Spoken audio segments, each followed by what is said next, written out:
amis, j'espère que vous allez bien. Nous nous retrouvons aujourd'hui pour une nouvelle émission de À chacun son jeudi.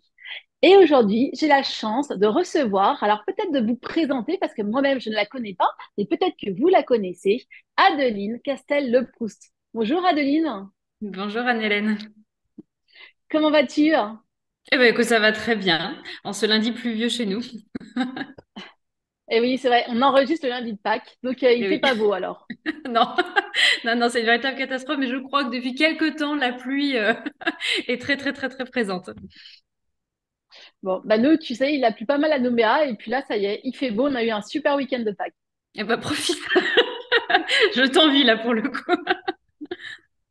Alors, Adeline, hein, tu as eu la gentillesse de m'envoyer ton livre. Oui. L'univers a bien fait son job. Je me suis marrée. Il y a énormément d'humour. Puis alors, ça commence tout de suite. Ça commence fort. Et bah, du coup, on s'ennuie pas, on rit avec toi. Et est-ce que tu pourrais, du coup, un petit peu nous parler de toi? Qui es-tu? Oui, bien sûr.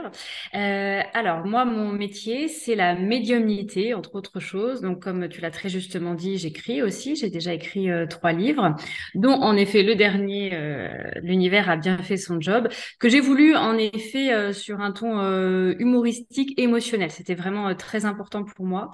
J'ai toute une partie également créative, puisque je suis également créatrice pardon, d'un jeu qu'on vient juste de lancer avec mon mari qui s'appelle le jeu de l'Aletheia. Et dont l'objectif sera que les personnes puissent travailler sur leur développement personnel et spirituel tout en s'amusant. Donc ça, c'est vraiment un côté novateur qu'on a voulu amener dans la spiritualité et le développement personnel. Et puis pour un côté, on va dire un petit peu plus perso, je suis maman de 2 filles, j'ai 37 ans. Et puis, eh ben, j'habite du côté de Bordeaux, du bassin d'Arcachon exactement. D'accord. Ah, mais c'est incroyable. Alors, attends, moi, je suis tout de suite enchaînée sur ce jeu. C'est un jeu de société, ça se joue à plusieurs. Non, mais Alors c'est non, super. c'est un jeu pour l'instant. C'est un jeu qui pour l'instant est en ligne. Donc on a créé du coup, D'accord. donc mon mari travaille sur toute la partie graphique.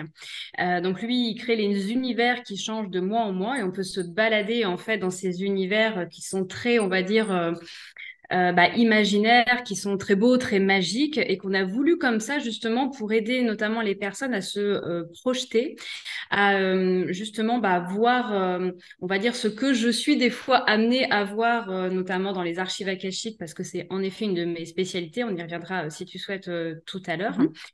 Euh, que sont également les vies antérieures et les mémoires familiales. Et en fait, ce jeu nous permet de travailler justement sur tout ce qui est mémoire familiale et vie antérieure, grâce à des cartes, des guidances que j'inclus dans le jeu et grâce également à des notifications que l'on envoie régulièrement pour qu'ils puissent justement continuer se dérouler tout au long du mois. Mais c'est incroyable. Comment ça t'est venu cette idée? Vous l'avez eu à tous les deux ou c'est toi qui as eu cette idée et ton mari t'a aidé à la réaliser? Eh ben voilà, c'est tout à fait ça. C'est-à-dire qu'en effet, j'ai eu cette idée parce qu'en fait, je suis partie du constat, beaucoup de personnes viennent me voir lors des conférences, par exemple, que je fais et me disent ah oui, Adéline, c'est super, mais nous, on n'arrive pas à se projeter, on n'arrive pas à visualiser, on n'arrive pas à méditer, etc. Je ne comprends pas comment ça fonctionne, etc., etc. Et moi, je pars vraiment du principe que la spiritualité doit vraiment être universelle, ça doit pas cliver. Et en fait, ce souci, si je peux dire ça comme ça, de beaucoup de personnes qui me disent on n'arrive pas à se projeter, on n'arrive pas à voir, on n'arrive pas à lâcher prise, mais pourtant j'ai envie de travailler sur moi aussi. Ça a fait son chemin parce que je trouve que c'est dommage de se bloquer entre guillemets juste pour ça. Et donc moi qui adore m'amuser, justement, je me suis dit bon, est-ce qu'il n'y aurait pas quelque chose à faire autour de ça? Et puis voilà, ça a fait son chemin. J'ai eu cette vision-là en plus justement dans mes propres archives akashiques. Et c'est comme ça, en fait, que l'idée a germé, l'idée est venue, sachant que à la base, je suis professeur des écoles et donc ça, c'est mon ancien métier. Et que du coup, justement, le fait de s'amuser, je sais que ça aide beaucoup, justement, pour l'apprentissage et puis justement pour arriver à lâcher prise. Donc ensuite, mon mari, qui lui est davantage spécialisé dans tout ce qui est photo, vidéo, réalisation virtuelle à 360 degrés m'a aidé justement à réaliser ce jeu. Voilà. Mais c'est incroyable, je t'assure. Bah, vous êtes les seuls, en fait, à avoir eu cette Pour idée et l'instant, à oui, faire. en Ah, effet. c'est super. Et alors, comment on fait? Est-ce que tu peux nous donner l'adresse du lien? Comment ça se passe? Oui, bien sûr, bah, ça s'appelle le jeu de l'Aletheia. Alors, pourquoi le jeu de l'Aletheia exactement? Parce que le prochain livre que je suis en train d'écrire s'appelle comme ça. Donc, il est en cours d'écriture et justement, je me suis basée sur l'Aletheia. Donc, en grec, ça signifie, on va dire, c'est la vérité. Si je dois le traduire comme ça, c'est pas tout à fait comme ça en grec, mais ça représente en fait une forme de vérité, c'est-à-dire en fait tout ce qui est non caché, si on peut dire ça comme ça. Ça s'oppose vraiment à secret caché. Donc c'est parti de ce principe-là, de ce livre que je suis en train d'écrire. D'accord. Mais alors, c'est un jeu, c'est-à-dire que c'est une partie de jeu. Il y a un début de partie, une fin de partie. Ça se passe Alors, comment? en fait, ça se passe mois par mois, c'est-à-dire qu'on s'inscrit. On peut tester même pendant une semaine gratuitement pour voir un petit peu comment ça se déroule et si on est à l'aise avec l'outil, parce que vu que c'est assez novateur, il faut quand même être à l'aise un petit peu avec l'informatique, le téléphone, etc. Et puis, ça commence par une guidance du mois. Ensuite, on va chercher à l'aide d'indices notre carte du mois. Donc, on a le choix entre deux cartes. Donc, il y en a une qui travaille sur les mémoires familiales et l'autre sur les vies antérieures. Et puis, à partir de là, on a des notifications qui arrivent de temps à autre, justement pour aller chercher des nouveaux indices au sein du jeu. Donc, c'est vraiment un jeu, on va dire, interactif que l'on fait seul, par contre, donc c'est pas en ligne avec d'autres joueurs, pour travailler sur soi. D'accord. Ok. C'est important pour toi de travailler sur nos mémoires antérieures ou sur nos vies antérieures? Oui, parce que je me suis aperçue en fait qu'on avait une telle part d'inconscient en nous qu'on perpétuait sans s'en rendre compte. Du coup, hein, c'est le principe de l'inconscient. Beaucoup de choses justement du passé, que ce soit en effet les mémoires de nos ancêtres et puis bien sûr les mémoires des vies antérieures. Sachant que j'ai remarqué que souvent les mémoires des vies antérieures qu'on n'a pas réglées se perpétuent dans nos mémoires familiales. Donc pour moi, véritablement, c'est la base, entre guillemets, du travail sur soi, puisque on perpétue tellement de choses de manière inconsciente, de schémas répétitifs sans s'en rendre compte, que même si on a projeté des choses, qu'on est créateur de sa vie, etc., si on se rend pas compte, en fait, des schémas dysfonctionnants qu'on est en train justement de perpétuer dans sa vie, ça va être compliqué pour moi de se réaliser complètement dans le présent ou dans l'avenir. Mhm. Tout à l'heure, tu disais que tu lisais dans les mémoires akashiques, c'est ça? Oui, totalement. Comment tu t'y prends? Comment on a accès aux mémoires akashiques? Alors, je vais rappeler aussi où est-ce que sont les mémoires akashiques, peut-être pour ceux qui ne connaissent pas. C'est vraiment un espace éthéré auquel on a tous accès. Alors tous, entre guillemets, à partir, on va dire, de 18-20 ans, ou tout au moins quand on a eu un petit peu de maturité émotionnelle, hein, parce qu'il faut savoir que les mémoires akashiques, quand on y va, ça bouscule aussi beaucoup, et que tout ce qui est enfants, adolescents qui sont en pleine construction, c'est quand même pas très on va dire, opportun pour eux d'y aller. Ça les troublerait trop, on va dire, dans leurs aspects émotionnels. Donc, je précise bien, c'est qu'à partir du moment où on a conscience des choses et qu'on est adulte et responsable. Donc, c'est un espace éthéré où, justement, on va dire, toute la mémoire du monde. Donc, on a la mémoire, on va dire, de notre propre vie, mais de, bien sûr, toutes les personnes qui sont ici sur Terre. Les animaux ont également un livre, ce que nous on appelle un livre des mémoires akashiques, des archives akashiques, la table, la chaise, les civilisations anciennes, les pyramides, etc., etc. Moi, je vois vraiment comme le disque dur interne, on va dire, de la Terre, si on doit donner une image. Et donc, c'est un espace où on peut rencontrer aussi nos guides et on a réponse à toutes les questions qu'on pourrait se poser pour notre évolution personnelle et spirituelle. Donc, moi, la manière dont j'utilise les mémoires akashiques, c'est vraiment en changeant de vibration, en visualisant.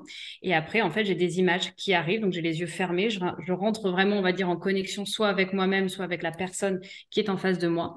Je pose la question que l'on m'a demandé de poser ou que je me pose moi-même et je pars dans un process de méditation, d'élévation de conscience et on me montre en fait tout ce qu'on a besoin de me montrer.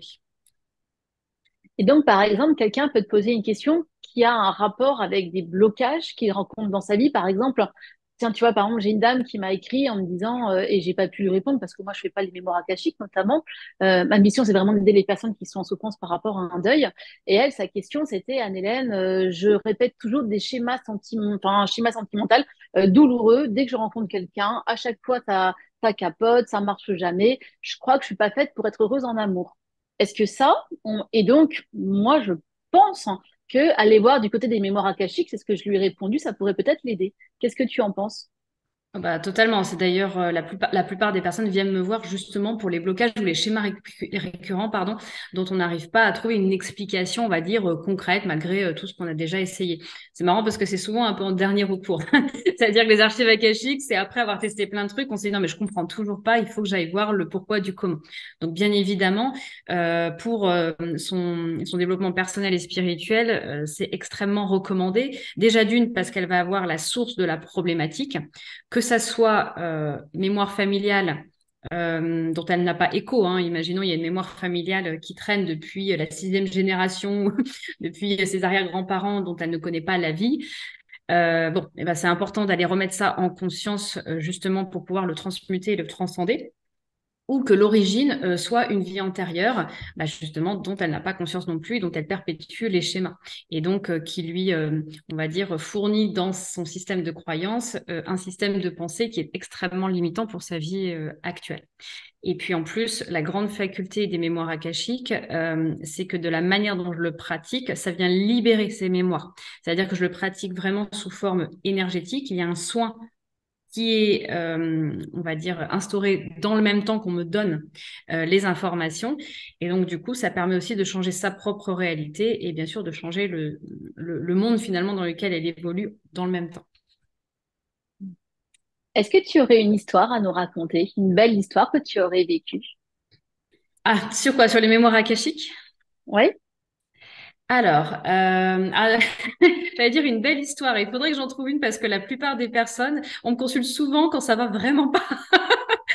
Pour Oui, le... mais quelque chose du coup qui finit bien ou qui va vraiment aider Ouais, la ouais, c'est ce personne, quelque que, chose qui a été très libérateur, tu vois? qui a été très libérateur. Alors, je cherche, je cherche, je cherche. Ou une Euh, histoire qui t'a marqué, tu vois? Une histoire qui ouais, t'a ouais, vraiment marqué. euh, alors, une histoire qui, alors, elle est libératrice. Elle a été libératrice. De là à dire que c'est une très belle histoire, je ne sais pas, mais en tous les cas, en effet, c'est celle qui me Vas-y. vient. Parce qu'elle était très marquante. Donc j'ai un jeune homme qui est venu me voir et il me dit je ne comprends pas d'un point de vue financier. Je suis complètement bloquée, je ne comprends pas pourquoi. J'ai l'impression de tout essayer, de tout faire, mais financièrement, c'est bloqué vraiment de partout. Et je lui dis bon bah ok, bah on va aller voir vos archives akashiques pour voir et pour quelles raisons en fait vous avez ce blocage-là. Et en fait, j'y vais une première fois, et là, c'était très bizarre à vivre, puisque on me fait naviguer au début dans ces archives akashiques, donc je vois un univers plutôt très sombre. Je le vois lui, et puis je vois son livre des archives akashiques. Et là, donc, je commence à aller poser ma question, et tout d'un coup, je vois une main, mais qui m'arrête et qui plaque le livre comme ça, et la main me dit non, t'y vas pas, non, t'y vas pas. Et du coup, ça me fait bizarre. Alors, je sais que des fois, on n'a pas l'autorisation, bien sûr, d'aller dans les archives akashiques de la personne parce que c'est pas le bon moment et ça chamboulerait trop sa vie. Elle ne serait pas capable, justement, de gérer le après.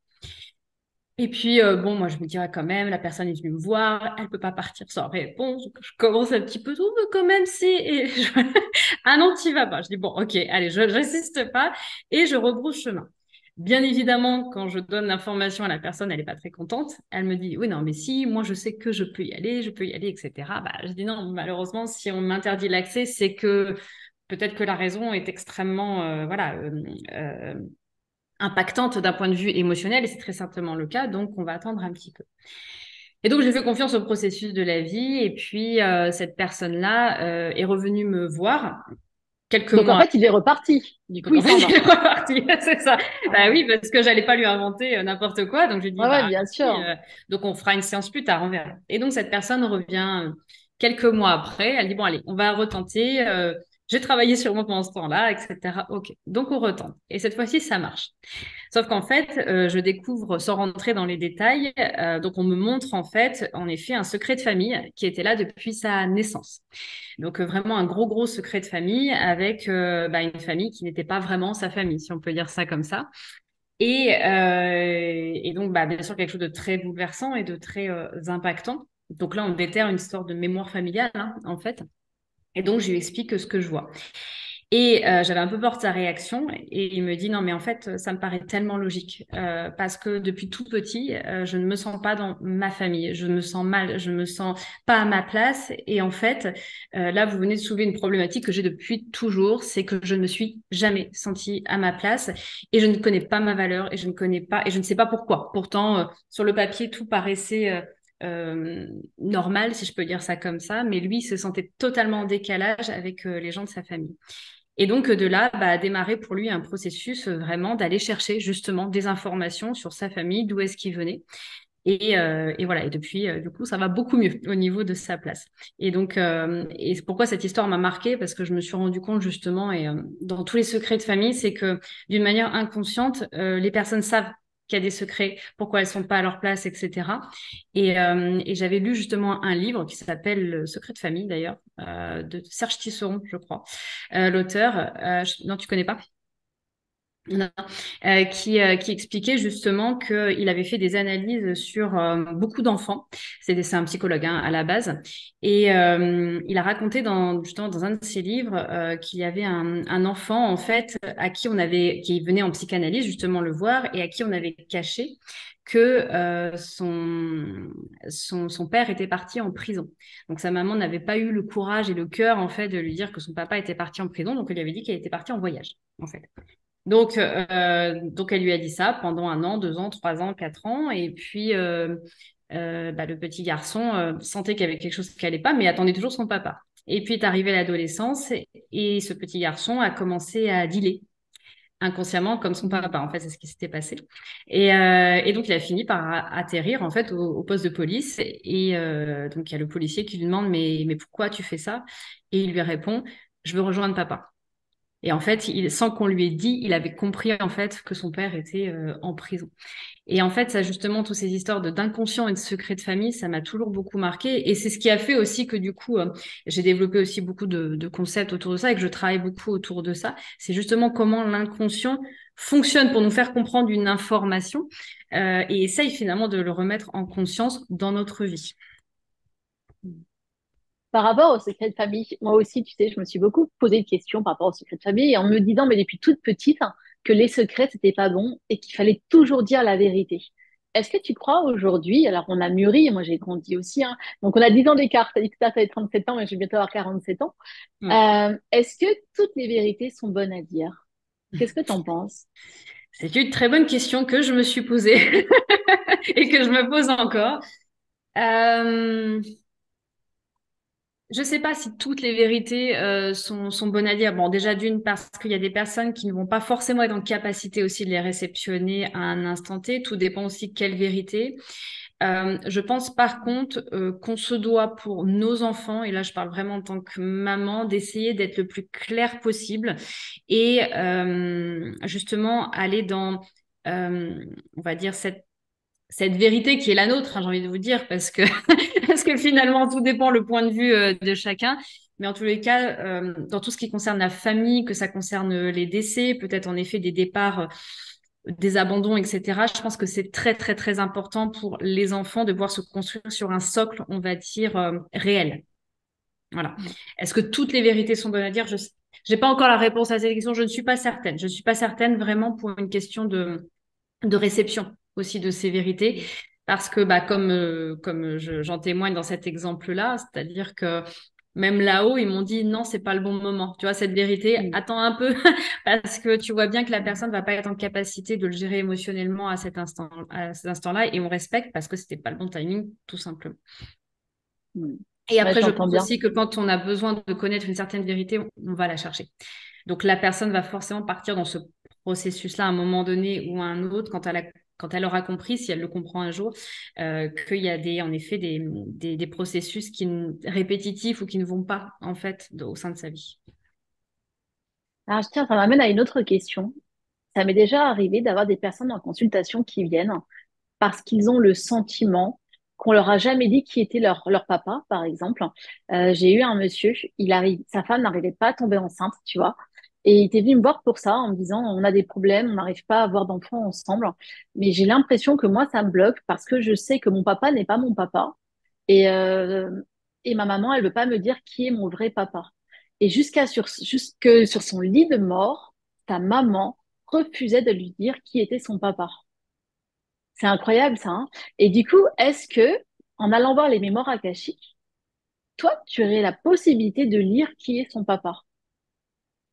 Si on m'autorise, je peux avoir en effet au moins l'image, la photo. Si on m'y autorise, c'est comme D'accord. tout, hein, on ne peut pas accéder à tout. Si la personne, par exemple, ça serait trop choquant, encore une fois pour elle, elle se dirait non, c'est pas possible, on va pas me le montrer. Mais en effet, c'est une possibilité. On peut me montrer un homme, en effet, qui potentiellement pourrait être son papa. Mais ce qui est intéressant, par contre, dans ce que tu dis, euh, c'est que pour l'avoir aussi beaucoup étudié, je me suis rendu compte qu'il y a des personnes qui se sont beaucoup construites sur un mensonge, on peut dire ça comme ça. Et si on prend l'exemple de cette dame-là, peut-être que dans sa réalité, c'était beaucoup trop difficile pour elle à accepter et qu'elle n'était pas en capacité de dire parce que ça lui renvoyait peut-être à une épreuve Mm. qu'elle a vécue.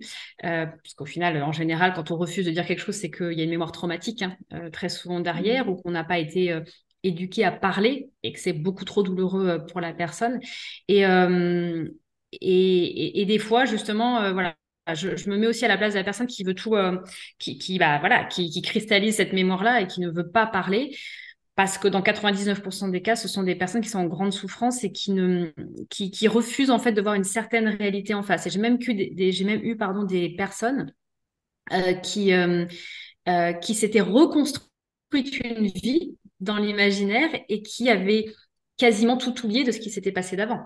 Et ça, Ah oui, c'est toujours quand la réalité est trop violente à supporter. Et je pense que quand il y c'est a des aussi grands important de le traumatismes. comprendre pour pardonner aussi, parce que on a le cas dans beaucoup de familles, hein, si ce n'est dans toutes les familles, hein, des choses qu'on n'a pas voulu dire, qu'on n'a pas voulu exprimer parce que c'était trop douloureux pour la personne. Et je pense que c'est important aussi à comprendre de ce point de vue-là. Je pense par exemple à ce jeune homme, voilà, qui se dit, pour un moment, c'était trop douloureux pour elle et il faut pas être en colère. Pour ça, si c'est le cas, hein, ça se trouve, ce n'est pas du tout le cas, mais il y a des personnes qui restent en colère parce qu'ils se disent, ouais, elle aurait pu dire ça, elle aurait pu dire ça, oui, mais si c'est trop violent pour elle, on peut pas forcer non plus les gens à accepter certaines douleurs et épreuves.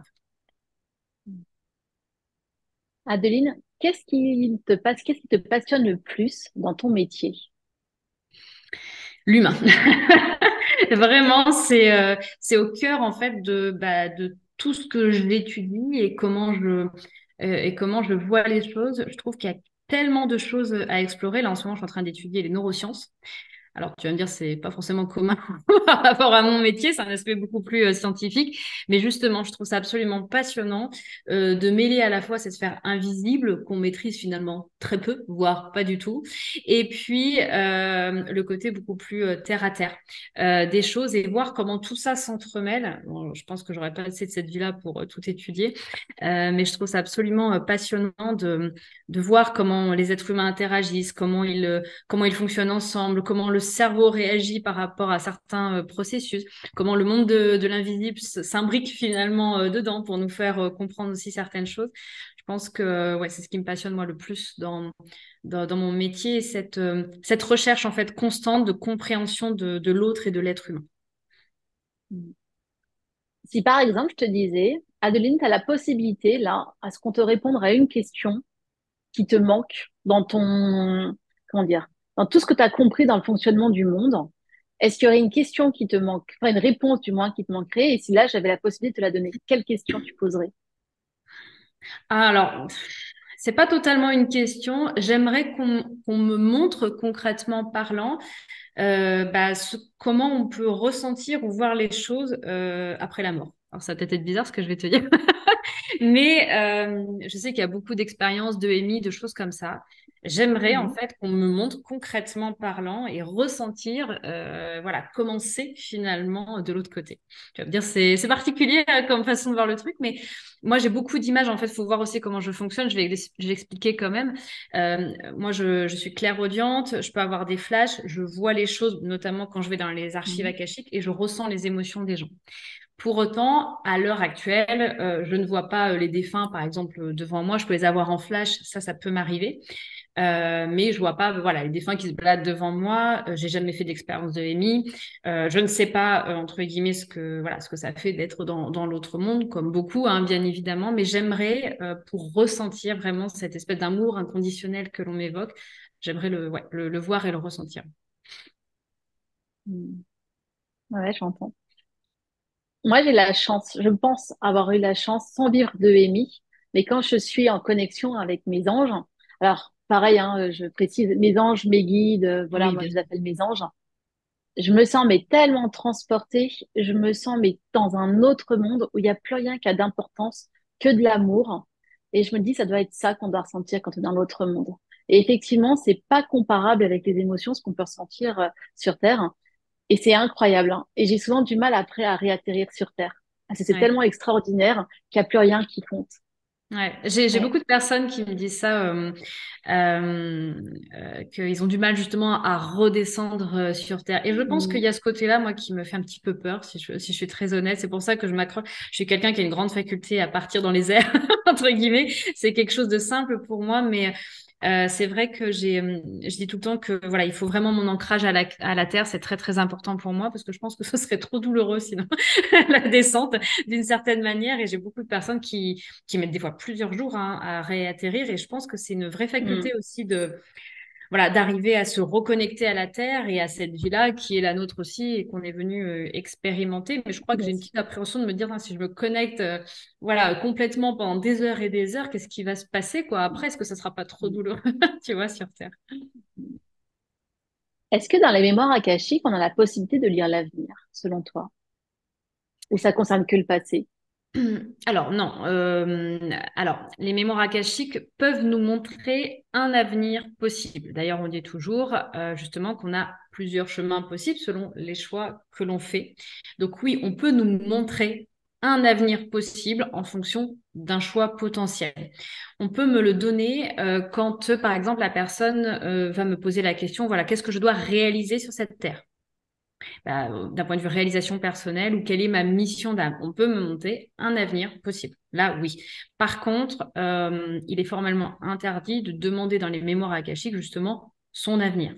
Voilà, tel quel. Ce n'est pas de la voyance, c'est vraiment un outil de développement personnel et spirituel. J'insiste quand même sur cet aspect. Mm. Qu'est-ce que tu penses alors justement de la voyance? Ah.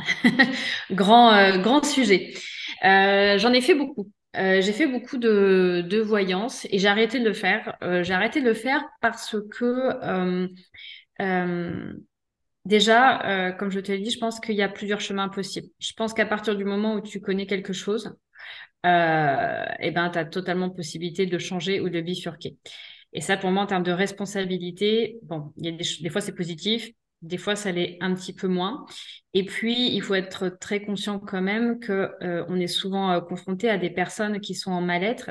Et je ne me sentais plus la responsabilité de dire certaines choses aussi. Et enfin, troisième point, il y a aussi des personnes qui peuvent se déresponsabiliser par rapport à ça. Et donc, du coup, ne plus du tout suivre, entre guillemets, le chemin et dire, voilà, il va se passer ça. OK, bon, bah, on verra bien. Et puis je fais plus rien, en fait, pour actionner mon processus créateur de vie. Et ça aussi, ça me posait un problème d'éthique. Alors, bien sûr, tout le monde ne réagit pas comme ça, mais j'ai eu quelques cas. Et du coup, ça m'a véritablement posé un problème de positionnement et donc, j'ai décidé d'arrêter de le faire. Donc, c'est pour ça que maintenant, je fais davantage des guidances qui, pour moi, sont davantage utiles dans le sens où, eh bien, quand on me donne des informations, on m'explique le pourquoi, du comment, on me dit, voilà, ce serait bien qu'elle réfléchisse à ça, quel est son ressenti par rapport à ça, ça, ça et ça et ça. Et finalement, la réponse, les personnes l'ont. Et Donc, justement, quelle est la différence donc entre une guidance et la voyance? La voyance a appris à prédire l'avenir. Comment tu fais la différence avec une guidance? bah, pour moi, une guidance, c'est-à-dire que bon, les questions bon, sont des fois quasiment les mêmes, hein, on va être très honnête, Bah même ouais. si en général, j'essaye d'élargir un peu ou de reformuler, parce que c'est vrai que quand on vient dans un processus de voyance, en général, c'est est-ce que, je sais pas, je vais rencontrer l'âme sœur, est-ce que je vais changer de boulot, bon bref, des questions voilà, qu'on se pose dans la vie C'est de... toujours les mêmes en fait, hein, pratiquement, hein. C'est le travail et l'amour, toujours. Oui, c'est un peu les deux pôles, en effet. Et puis, je vais prendre justement la question de l'amour, qui revient beaucoup, beaucoup en ce moment, enfin depuis je pense toujours, mais c'est vrai que ce sont des questions, justement, où ça va être plus simple d'illustrer le propos. Si on vient en voyance, on va me demander, voilà, est-ce que je vais rencontrer l'amour de ma vie, voilà, bientôt. Alors ce mot bientôt, je mets toujours des gros guillemets parce qu'en médiumnité, hein, tu le sais autant que moi, le temps c'est très très aléatoire pour le coup. Mais bon, on peut arriver à peu près à dater quand même des périodes dans l'à peu près, on va dire ça comme ça. Eh bien, en voyance, on va dire, bah oui, vous allez rencontrer un homme qui sera comme ceci, comme cela, je sais n'importe quoi, vous allez rencontrer dans un bar et puis vous allez vous marier dans 2 ans, quoi. Voilà, caricature, mais voilà. En guidance, ça va pas totalement être ça. Ça va être, tu auras la possibilité de rencontrer telle ou telle personne, mais il faudrait que tu fasses un travail sur ta relation au père pour pouvoir parvenir à faire davantage confiance, D'accord. etc., etc. C'est-à-dire que moi, les informations qu'on me donne, c'est pour que la personne soit actrice de ses choix et surtout, en fait, permettre d'évoluer, de comprendre, en fait, surtout pour quelles raisons elle est tombée depuis ou il est tombé depuis 10 ans sur des hommes ou des femmes qui ne lui convenaient pas. Voilà la grosse différence que je fais. Mhm. Et pour ma part, je trouve ça extrêmement utile en fait, parce que euh, voilà, quand on vient me voir et qu'on me dit j'ai envie de rencontrer l'amour de ma vie, oui, d'accord, mais justement, qu'est-ce qui s'est passé avant en fait? Pour quelle raison justement cet amour-là, pour l'instant, vous ne le trouvez pas? Est-ce qu'il y a une raison de timing ou est-ce qu'il y a une raison un peu plus profonde? Et moi, c'est ce qui m'intéresse. Comme quelqu'un qui attend l'amour de sa vie, mais en restant devant sa télé sur son canapé. Voilà. Quoique maintenant, il y a plein d'émissions qu'on fait à la télé, très sympa, c'est sûr. On a l'amour est dans le pré, tout ça, tout ça. Mais bon, voilà, c'est... Oui, bah, bien sûr, si on attend patiemment que ça passe, mais qu'on fait pas de travail sur soi ou qu'on bouge pas ou qu'on sort pas, c'est compliqué aussi à un moment donné. Quels sont tes projets pour cette année 2024, Adeline? Terminer mon livre, le prochain, justement, le jeu de la Laïtia. J'en suis un peu plus de la moitié, donc voilà, ça fait bientôt 1 an que je l'ai commencé, donc il faut absolument que je le termine rapidement, parce que j'ai hâte de le présenter. Développer aussi tout ce qui est conférences, parce que j'en ai fait quelques-unes l'année dernière et ça a été vraiment des moments merveilleux de partage avec le public, et je me suis beaucoup, beaucoup amusée, donc ça fait partie de mes projets. Qu'est-ce que tu aimes justement dans les conférences? Pourquoi tu aimes Alors, faire des conférences? Donc, t'as une alors idée? ce que j'aime, c'est vraiment le partage en fait avec le public, avec les gens. Et je l'ai construit de telle sorte en fait que les gens peuvent venir sur scène, qu'on puisse interagir, justement pour partager des moments souvent incroyables. Alors des fois il y a de la médiumnité, mais des fois il y a juste des, entre guillemets des instants de vie, des partages, des leçons de vie aussi beaucoup. Et il y a quand même toute une partie, on va dire aléatoire, d'imprévu. En tous les cas, c'est comme ça que personnellement je les organise je crois que c'est ce que je préfère, quoi. C'est découvrir des personnalités hors normes. On rigole, mais voilà, on rigole beaucoup aussi. Des fois, on pleure parce que il y a des émotions qui ressortent. Et puis voilà, c'est voir aussi à la fin toutes ces personnes qui me disent, bah, vous avez dit telle phrase. J'avais jamais compris ça, j'avais pas conscientisé ça. Maintenant, je vais voir le monde ou ma vie autrement. Et je trouve que quand on a la chance d'être sur une scène, de pouvoir communiquer avec les gens, de pouvoir transmettre, de pouvoir interagir, et puis mine de rien, d'être un petit bout dans la vie des gens et leur permettre peut-être d'évoluer sur un chemin qui leur correspond le mieux, je trouve ça magique, quoi. C'est vraiment une chance, même si au début, ça me terrorisait pour le coup. Hein, les premières conférences, voilà, j'étais morte de trouille, hein, on va être très honnête. Mais au final, aujourd'hui, je pourrais plus m'en passer. Donc, quoi. Mais je comprends. Bah, je partage exactement ce que tu ressens. Moi aussi, je fais des conférences. D'ailleurs, je viens à Bordeaux dans pas Oui, je longtemps, au sais, mois de j'ai juin. vu. Je vais J'ai faire une vu. conférence à Bordeaux le 26 juin. Et effectivement, c'est ça. Au début, on est terrorisé. Et puis, on s'adresse au public et qu'on arrive à transmettre notre amour, les émotions, et qu'on voit le public qui, voilà, qui interagit avec nous. Moi, je les vois, ils rient, ils pleurent. Et puis surtout, ils repartent avec un sourire jusque-là. Je me dis, yes, j'ai bien fait quand même si j'étais terrorisée au départ. C'est quand même, c'est beau. C'est beau. Ouais, Arriver à transmettre de la lumière et de l'amour. ouais, J'adore. totalement, totalement. Et des rires, beaucoup Et, de rires. On en a et besoin rire, dans ce ouais. monde, Mm, pour le coup. exactement. Et du coup, tu prévois de faire des conférences? en 2024? Alors oui, je n'ai pas encore, très honnêtement, j'ai pas encore de date, etc. Parce que je suis en train de chercher quelles seraient les meilleures salles, etc. C'est-à-dire que toutes les conférences que j'ai faites auparavant étaient dans le cadre de salons de bien-être. On m'avait proposé de les faire et donc je les ai faites. Et maintenant, j'aimerais vraiment organiser mes propres conférences. Donc là, je suis en réflexion justement pour trouver des salles et voir comment, sur quel thème et comment ça peut justement se traduire dans la matière. Hmm. Est-ce que tu te sens accompagné par un ange, par un guide dans ton quotidien? Alors, oui, pas tout le temps, étonnamment, entre guillemets, j'y pense pas tout le temps, mais quand j'ai besoin, je sais que je les appelle très souvent. Alors, moi, c'est très périodique, hein, c'est-à-dire que euh, je me sens pas, entre guillemets, attirée par, on va dire, un ange en particulier, etc., parce que déjà, j'ai vraiment Mhm. cette sensation, en fait, qui bifurque régulièrement, et ce que je pense être le cas. Mais il y en a un qui me suit depuis quelques temps. Alors, on est plus dans l'aspect chamanique des choses, qui est une panthère noire que j'ai eu beaucoup de mal à trouver. Ça a été un vrai parcours entre guillemets du combattant, on peut dire ça comme ça. Et en chamanisme, hein, c'est un peu le le process, hein, c'est-à-dire que normalement, c'est à nous de trouver notre animal totem. Hein, c'est pas à quelqu'un de nous dire quel est notre animal totem. Et j'avais fait une formation de chamanisme et j'ai mis plusieurs années avant de trouver cette fameuse panthère noire qui était bien cachée pour le coup. Et je sais que je l'appelle ou je la ressens en fait quand j'ai besoin de protection. Très souvent, elle est là dans ces moments-là ou quand j'ai besoin de force. Et puis, pendant un temps, j'étais très proche de l'archange Michael. Et puis un jour, alors ça c'est une histoire un peu, une anecdote un peu drôle entre guillemets, c'est-à-dire que je l'invoquais souvent pour X ou Y raison dans mes soins quand j'avais besoin de faire mes nettoyages énergétiques, voilà, quand j'avais besoin de protection aussi. Et puis un jour, je n'ai plus réussi à prononcer son nom. C'était quand même très étonnant. C'est-à-dire que j'ai voulu l'appeler pour faire un nettoyage de mon cabinet. Et puis, Mhm. quand j'ai voulu prononcer son nom, impossible. Et là, je me suis dit, tiens, il ne doit plus être là. Michael ne doit plus être là. Et en fait, on m'a donné Métatron à la place. Donc, j'ai dit, D'accord. OK, bon, on va apprendre à travailler avec Métatron. Voilà, et ça, c'est régulièrement, en fait, j'ai des périodes de vie où je me sens plus attirée par exemple, ange, archange, et puis des périodes de vie où ça peut être les fées, ça peut être, voilà, ça peut être, j'ai Anubis aussi beaucoup dans mes guides que je retrouve beaucoup dans mes archives akashiques. J'ai pas encore tout expérimenté d'Anubis parce que ça m'était un peu bizarre à voir. Ça a été un de mes premiers voyages akashiques justement où je l'ai vu et j'ai fait mais c'est qui? C'est Anubis. Voilà. Et c'est vrai que tout ce qui est mythologie égyptienne, etc., je connaissais pas beaucoup. Ça m'a toujours attirée, mais curieusement, je suis pas allée trop approfondir et c'est vrai qu'elle revient beaucoup, beaucoup dans mes archives akashiques, mais j'ai pas encore exploré totalement cette partie-là.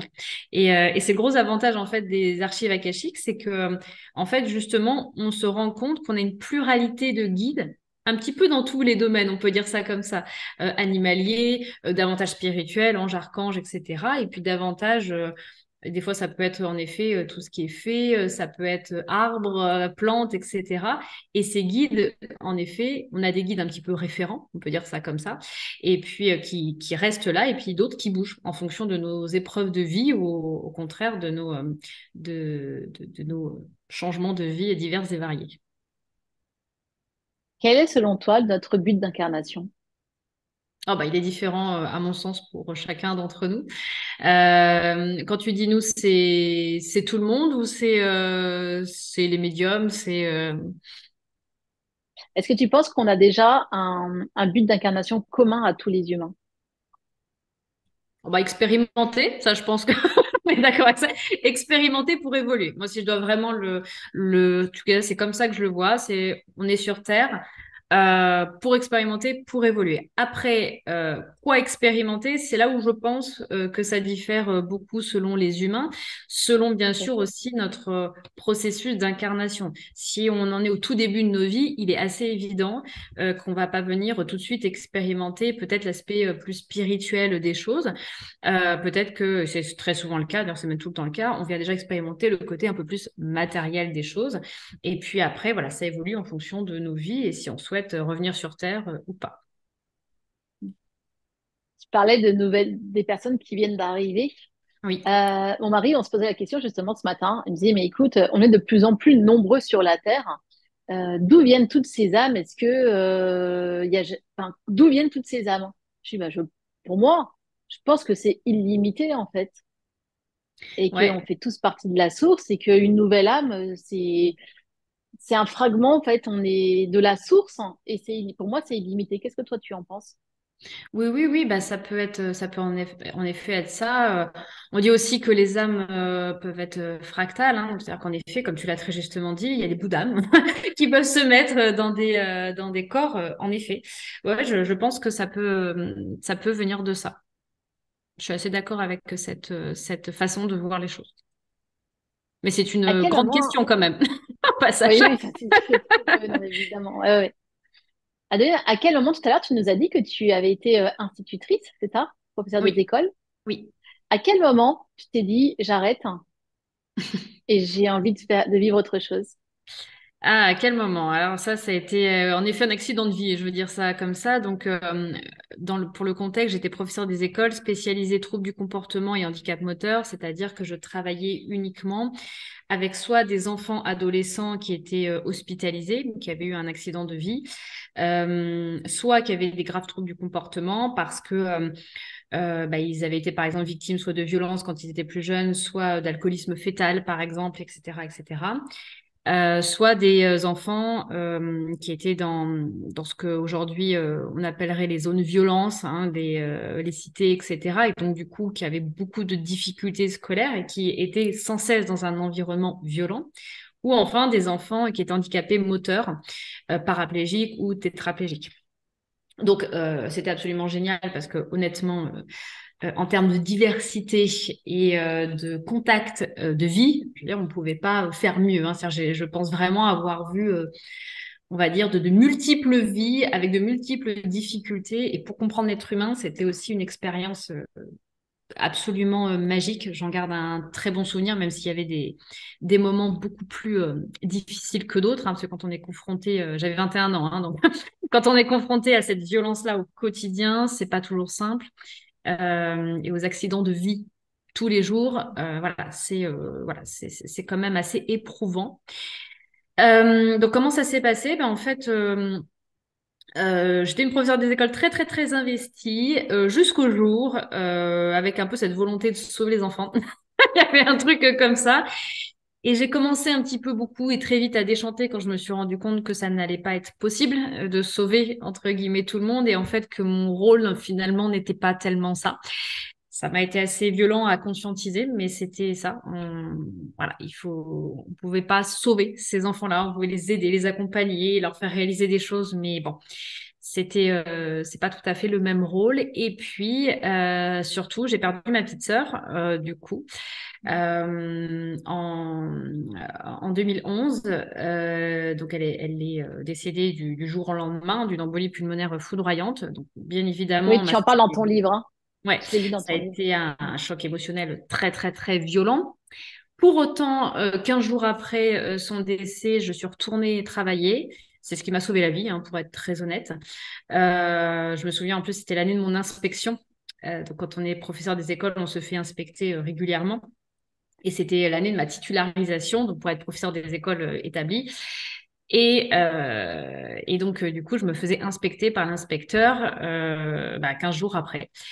Inspection que j'ai très très bien réussi et vraiment j'étais dans cette optique de il faut que j'aille travailler sinon je meurs. Vraiment j'avais cette sensation à l'intérieur de moi qui était très violente et vraiment ce sont ces enfants, je peux dire ça comme ça, qui cette fois-ci d'une certaine manière m'ont vraiment sauvé la vie. Je pense qu'ils n'en ont jamais eu conscience mais moi je le sais parce que voilà ils étaient faramineux, leur énergie, tout ça, je ne pourrais pas l'expliquer autrement. C'est quelque chose vraiment qui m'a tenue et puis, c'est dans une école que j'aimais beaucoup, donc du coup, qui était spécialisée dans les handicaps moteurs. Et puis voilà, leur résilience, leur sourire, etc., a fait que du coup, j'ai continué mon année. Et ce qui s'est passé, c'est qu'après, j'ai été mutée dans deux collèges différents en SECPA, donc dans des unités pareil, spécialisée pour adolescents dans les collèges qui étaient en échec scolaire ou en grande difficulté scolaire. Il y avait aussi beaucoup de violence. Et en fait, ce qui s'est passé, c'est que j'étais professeure principale voilà, des 6e, 5e, 4e, 3e. Et j'avais toutes les matières dans 2 collèges différents qui étaient à l'autre bout de la Seine-et-Marne, parce que j'étais en Seine-et-Marne. Voilà, la Seine-et-Marne, c'est très grand, donc j'avais 1 heure et demie de trajet entre les établissements. Et bah, à gérer, ça m'a été très, très, très, très, très, très compliqué, bien évidemment, et j'ai complètement explosé. C'est-à-dire qu'un jour, je suis arrivée devant ma salle de classe. J'étais déjà voilà, pas très bien de tout ce qui s'était passé avant, et bah, je me suis effondrée en pleurs, épuisée, je n'en pouvais plus. Et, euh, et donc, du coup, je suis jamais revenue. C'est-à-dire que vraiment, je me suis mis en arrêt et je n'ai jamais réussi à retourner dans une classe. Et là, je me suis dit, il faut que je fasse quelque chose. Je ne savais pas quoi. Je me suis juste dit, je sais que je veux aider les autres. C'est tout ce que je savais, en fait. Et un jour, j'ai pris un bout de papier, j'ai posé ma démission, sans rien, sans filer, parce que maintenant, je sais qu'il y a un système de chômage, je crois, chez les enseignants, c'est assez nouveau. Mais à l'époque, il n'y avait pas, hein. Et donc, en fait, quand on démissionne de l'éducation nationale, on perd son diplôme aussi. Donc, il a fallu que je Ah fasse. oui. Oui. Ah, c'est vrai? Ouais, ouais. C'est-à-dire que bah là, après avoir travaillé tout ça, avoir obtenu mon concours, voilà, que j'avais beaucoup travaillé, oui, oui, on perd les bénéfices de son concours. Donc, c'était voilà, une décision que je prenais en âme et conscience. C'est-à-dire que je ne pourrais, si je voulais retourner dans l'éducation nationale, il aurait fallu que je repasse mon concours de professeur des écoles. Et j'étais en plus interdite pendant 5 ans de passer tout concours de la fonction publique si je démissionnais de l'éducation nationale. Alors, autant te dire que la décision était quand même sacrément engageante, mais il y a un truc, je ne pourrais pas te l'expliquer autrement, qui m'a poussée à le faire. Et je le regrette, mais alors pas du tout, même si après il y a eu quelques années de galère quand même, hein. Voilà, tout n'était pas tout beau, tout rose, mais voilà, c'était faut que tu t'en ailles. Pareil, c'est cette sensation de il y a quelque chose à l'intérieur de toi qui est cassé, qui est mort, ça va pas, il faut que tu t'en ailles. Voilà.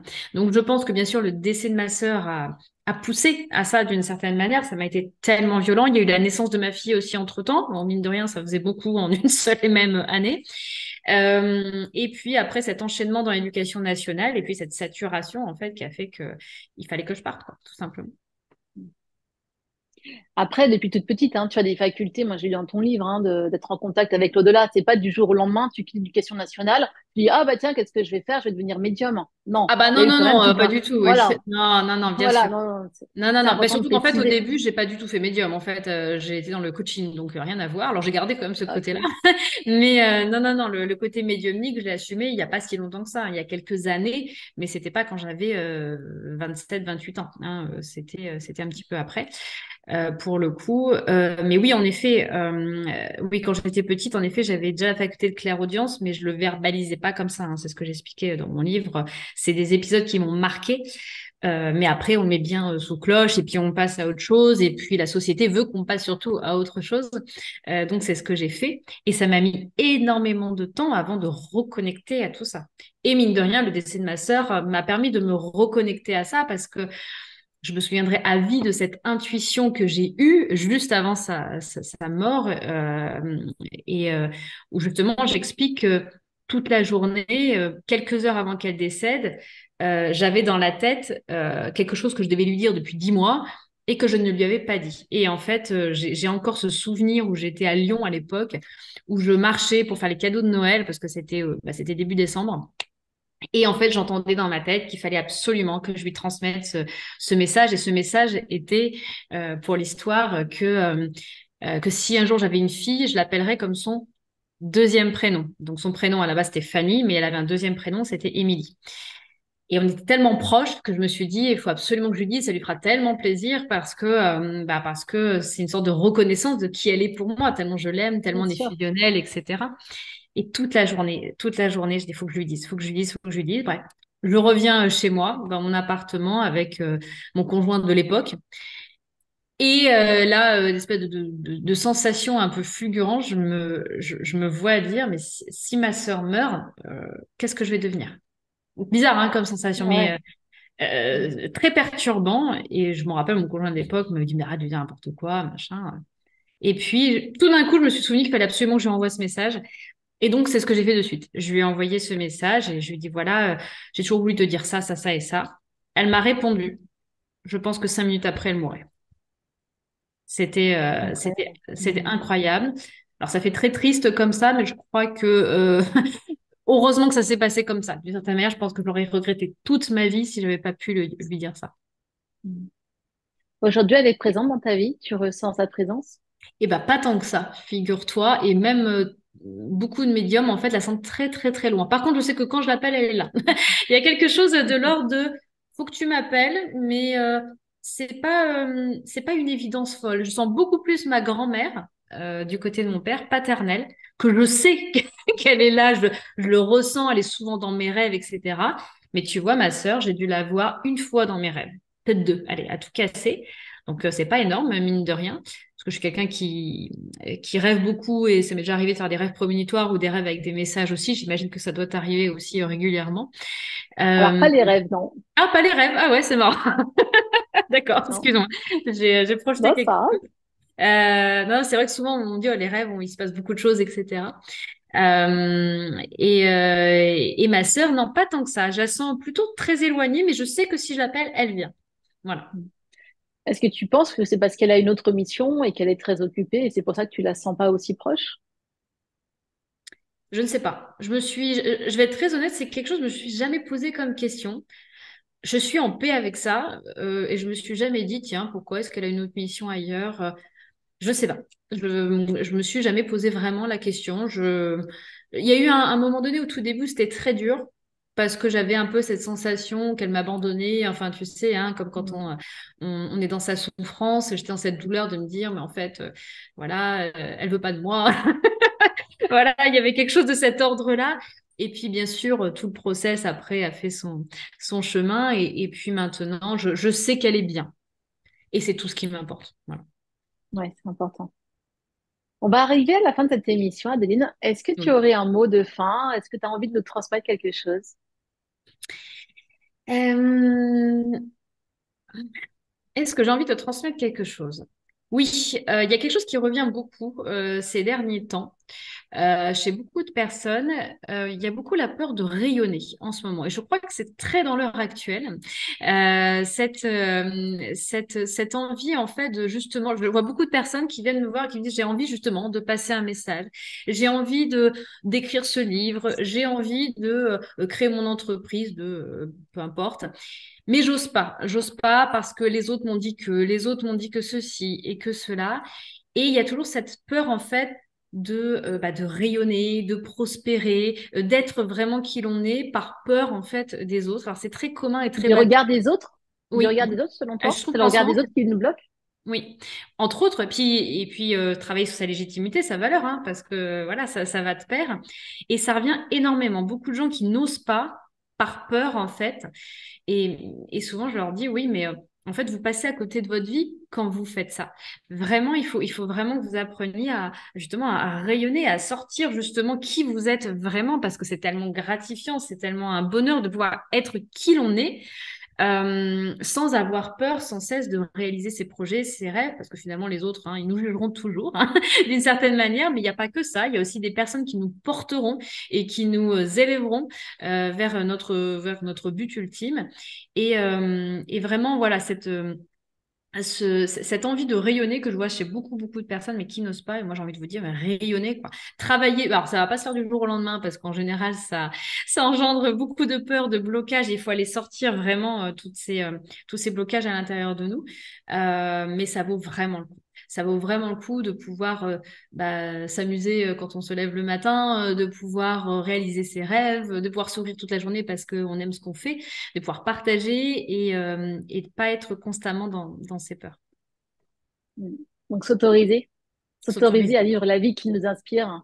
Ouais, totalement, et à être soi, tout simplement, mais ça passe, et j'en ai totalement conscience, par un gros travail, et on le sait très, très, très bien, mais ce travail vaut le coup, même s'il est long, même si en général, il est jamais terminé, justement, avec toute cette part d'inconscient qu'on a, mais vraiment, ça vaut le coup de pouvoir s'autoriser cette belle vie, hein, parce que, mine de rien, la vie est très belle quand on s'autorise à y croire. C'est un très beau cadeau qu'on peut se faire à soi-même, hein. Oui, totalement. Et aux autres, hein, parce que mine de rien aussi, ça joue aussi. Voilà, quand on est heureux avec soi, pour moi, on distribue des bouts de soleil un petit peu partout aussi, quoi. Non, Souvent, c'est joli ça, distribuer des petits oui. bouts de soleil. Ouais, Non, mais je le pense vraiment parce que, tu vois, il y a souvent, moi, quand je vois des personnes bah, que je trouve très lumineux, très beaux, quelque chose qui les met en valeur, et ben, je vais leur dire. Et souvent, les gens me regardent un petit peu comme ça, alors que je les connais pas. J'en précise quand même. Et je sais que ça leur a fait leur journée. Je sais que, en fait, ils ont été heureux parce que justement, entre guillemets, il n'y a pas d'intérêt pour moi à leur dire. Il y a pas, je leur demande pas quelque chose en retour. C'est parce que je le vois et je sais qu'il y avait un homme qui me l'a dit une fois en passant, j'étais à un cabinet dentaire, je sais pas quoi. Il m'a dit vraiment, vous rayonnez, je tenais à vous le dire. Et je me souviens, ça m'a fait, mais c'était une période où j'allais pas bien du tout. Ça m'a fait 15 jours. Et en fait, cette petite phrase, à un moment donné, m'a fait dire, m'a fait relever les épaules comme ça. J'ai dit, OK, c'est bon, je suis capable, je peux aller affronter ça et ça. Et ça, je trouve ça hyper important. Donc, voilà, si vous voyez quelque chose aussi de beau chez les gens, dites-leur. C'est hyper important. Ça peut des ouais. fois leur changer, leur journée, voire les semaines, voire leur vie, des fois. Et c'est vrai, hein. Ouais. C'est gratuit et ça fait tellement de bien, un petit mot gentil, hein. Ouais, totalement. Mais on s'autorise plus beaucoup à le dire, hein, mine de rien. En tous les cas, en France, je trouve, parce que c'est vrai qu'il y a des pays où c'est un petit peu plus commun, mais je trouve qu'en France, on a du mal à s'ouvrir à l'autre et à être. Je ne sais pas en Nouvelle-Calédonie Moi, j'ai comment ça. l'impression, en tout cas, moi, je sais que je le fais aussi très régulièrement quand je vois Ouais, quelqu'un. Je les remercie pour leur belle lumière quand effectivement je le vois. Euh, j'ai l'impression qu'on est heureux en Nouvelle-Calédonie, même si en ce moment on a pas mal de conflits politiques. Mais en dehors de ça, moi, je ressens beaucoup d'amour sur mon île et j'hésite pas, en tous les cas, à dire aux gens qu'ils sont rayonnants et j'en vois quand même beaucoup autour de moi. ouais. Bon, bah j'arrive Mm. alors. Je prépare le maillot de bain et j'arrive. Bah, écoute, avec grand plaisir, Adeline. Bah, j'ai vraiment aimé partager ce moment avec toi, surtout qu'on ne se connaissait pas. Oui, bah C'est moi très aussi. agréable. Ouais. Oui. Donc, bah, merci d'avoir accepté mon invitation. Ah bah avec grand plaisir. Avec grand plaisir. Et puis, peut-être qu'on se rencontrera en vrai, dans la vraie vie. Ah Moi, je bah vais j'espère. régulièrement, comme tu disais, en métropole pour faire des Oui. conférences. Donc, et peut-être qu'un jour, je viendrai à une de tes conférences. Ah On bah verra avec ce que grand plaisir. l'univers Tout à nous fait. réserve. L'univers fait toujours bien son job. Toujours. C'est vrai. Le titre de ton livre, de ton dernier livre. Tout à fait. Merci, merci Adeline. Je te Avec souhaite le plaisir. meilleur. À très Oui, moi aussi. bientôt. À bientôt. Les amis, comme d'habitude, je vous embrasse très très fort. Je vous redonne rendez-vous prochainement pour trois dates, hein. Le 12 juin à Dijon, le 18 juin à Genève et le 26 juin, pareil, à Bordeaux. Voilà, à très bientôt. Au revoir.